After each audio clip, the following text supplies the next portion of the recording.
Good morning and again welcome back to my daily mini blog. তো আজকে আমি একটা মিনি ব্লগ আবারও শ্যুট করছি পার্ট 2। তো আমি সকালে উঠে স্নান টান হয়ে গেছে আমার, তো আমি এখন বিছানা উঠাচ্ছি স্নান করে এসে, কারণ ও অল্প দেরি করে ঘুমের থেকে উঠেছে, তো তাই জন্য বিছানাটা ওঠানো হয়নি। তো আমি স্নান করে ফার্স্টে আমি বিছানাটা উঠেছি। আমার যতক্ষণ বিছানা না ওঠানো হয় না, আমার একদম মেজাজটা খারাপ হয়ে থাকে। যতক্ষণ একদম বিছানা একদম টিপটপ থাকে টান টান, তখন আমার সব ঠিক আছে। তো তাই জন্য ফটাফট এসে বিছানাটা উঠিয়ে নিয়েছি, মানে উঠাচ্ছি। এরপর আমি অল্প সেলফ প্যাম্পারিং করবো, যেটা আমি সব দিন করি। স্নান করে এসে বিকেলবেলা ঘুম থেকে ওঠে, মানে দুপুরে ঘুম থেকে ওঠে বিকেলবেলা, যেমন কি অল্প স্কিন কেয়ার করি, ক্রিম লাগাই, টোনার এসব লাগাই, আর রাত্রে ঘুমানোর আগে সিরাম লাগাই। তো চেষ্টা করবো আমি আস্তে আস্তে পুরো দিনের শ্যুট করি, পুরো দিন আমি যা যা করি সেটা শ্যুট করি। তো মাত্র শুরু হয়েছে, তো যেটা আমি ফার্স্ট ভিডিও দিয়েছিলাম, তো সেটা অনেকেই লাইক করেছো, কমেন্ট করেছো, ভিডিওসও অনেক এসছে। তো আমি ভাবতে পারিনি প্রথম ব্লগটা এত আসবে। তো থ্যাংক ইউ সো মাচ, এভাবে আমাকে সাপোর্ট করতে থাকো, আর ভিডিও কেমন লাগে সেটাও বলবে। তো এটা হচ্ছে মিনি ব্লগ পার্ট 2। তো এখন আমি যে হচ্ছে ক্রিম সিঁদুর লাগিয়ে নিলাম, এরপর ক্রিম। এটা মামাআর্থের একটা ময়শ্চারাইজার, খুবই ভালো। আমার মানে আমার স্কিনে খুবই এটা স্যুট করেছে। এগুলো সব আমি এখন যা যা মতলব আমি মেকআপ ইউজ করছি, সব আমার আশীর্বাদে দেওয়া, এই বাড়ি থেকে দেওয়া হয়েছে। আর মানে আমি আমি না মতলব স্কিন কেয়ার, তারপর মেকআপের প্রোডাক্ট খুব খুব ভালোবাসি। তো এখন আমার কাছে এরকম কিছু নেই যে নাই।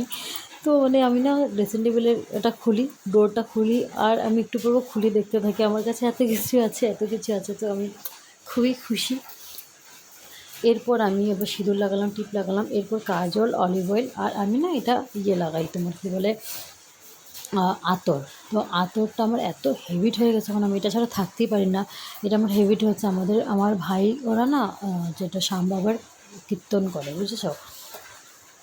তো ওখান থেকে শ্যামবাবার পূজাতে যে প্রসাদ দেয়, তারপর সাথে আতরও একটা দেয়। তো সেখান থেকে আমি আতর লাগাতে লাগাতে এখন একটা এরকম হ্যাবিট হয়েছে যে আমি আতর ছাড়া থাকতে পারি না। আমি পারফিউম লাগাই, কিন্তু আমি স্নান করে এসে আতরটা লাগাবই মানে।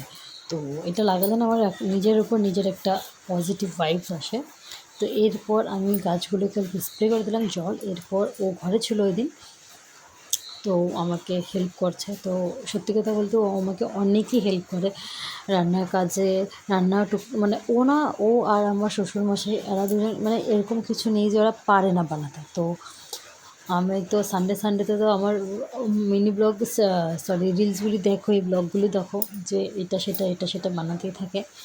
তো এই জন্য ও রান্নাতেও যখনই বাড়িতে থাকে আমাকে রান্নাতে খুবই হেল্প করে। তো আমাকে ভাত বানিয়ে দিল ওদিন, তারপরে বিন আলু ভাজাটা কেটেছে, তারপর ওই বানিয়েছে, এই দুটো ও বানিয়েছে। তো এরপর আমাদের লাঞ্চ টাইম হয়ে গেছে। তো লাঞ্চ টাইমে ছিল ভাত, সাদা ভাত, এরপর ছিল ভাজা যেটা ও বানিয়েছে, এরপর ছিল বোয়াল মাছ, তারপর ছিল কাঁচা করা আলু দিয়ে বড়ি দিয়ে একটা তরকারি, এরপর ছিল মসুর ডাল। তো এখন আমরা লাঞ্চ করব। আমি ব্লগটা লাঞ্চ অবধি শ্যুট করেছি। তো লাঞ্চ করছি প্রথমে ভাজা দিয়ে। তো ভাজাটা টেস্ট হয়েছিল সত্যি কথা বলতে, আর ও বাবা যেটাই বানায় টেস্ট হয়।